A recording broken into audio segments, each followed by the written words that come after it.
অনেক রকম নেমন্তন্ন পেয়েছি, কিন্তু এটা সত্যিই অনেক স্পেশাল। একটা দাদা আমাকে নেমন্তন্ন করেছিল, বলেছিল যে গোপালের পিকনিক হবে, তো সেই মতন আমরা গিয়েছিলাম।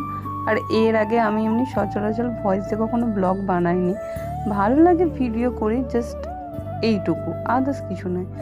দাদাটার ওইখানে যখন আমরা পৌঁছেছিলাম ততক্ষণে নাম কীর্তন শুরু হয়ে গেছিলো, ভোজন হচ্ছিলো, আমরাও দেখছিলাম, খুব ভালো লাগছিলো আর অনেক না শান্তি লাগছিলো।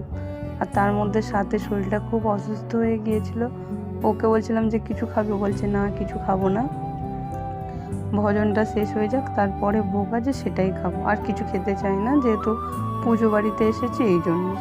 তারপরে এখানে গোসাই শেষে আরতি করছিল ভজনে, তারপরে আর একটু ভজন হচ্ছিল, আর ওই দূরে দাদাটা ভজন কীর্তন করছিল।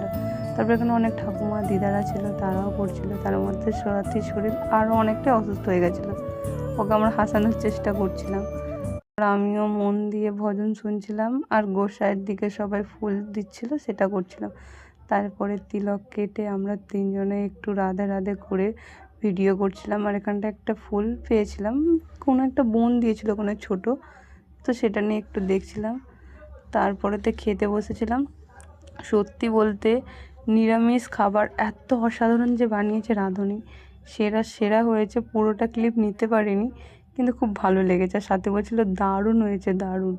ডাল ছিল, আলু পোস্ত ছিল, পাঁচমেশালির তরকারি, সাথে চাটনি, পায়েস, ভোগের খাবার, আর অল্প মতো মিষ্টি ছিল, সেটা খেয়ে নিয়েছি, ক্যামেরায় দেখাতে পারিনি। আর ছিল পাঁপড়। তারপর আমরা খাওয়া দাওয়ার পরে, যেহেতু ভজনের আগে মানে খাওয়ার আগে ওখানে প্রচুর ভিড় ছিল, ওই জন্য ভিডিও নিতে পারিনি। আর এখানে না গোপালের যেন মেলা হচ্ছিল, তো তারপরে ছবি টবি তুলে দাদার সাথে কথা বলতে বলতে আমরা বাড়ির দিকে রওনা দিয়ে দিলাম। অটোতে একটু ঢং করছিলাম সবাই মিলে। তারপর আস্তে আস্তে বাড়ি চলে এসেছি, আর এতটা টায়ার্ড লাগছিলো বাকি ক্লিপগুলো নিতে পারিনি। Tata, thank you watching.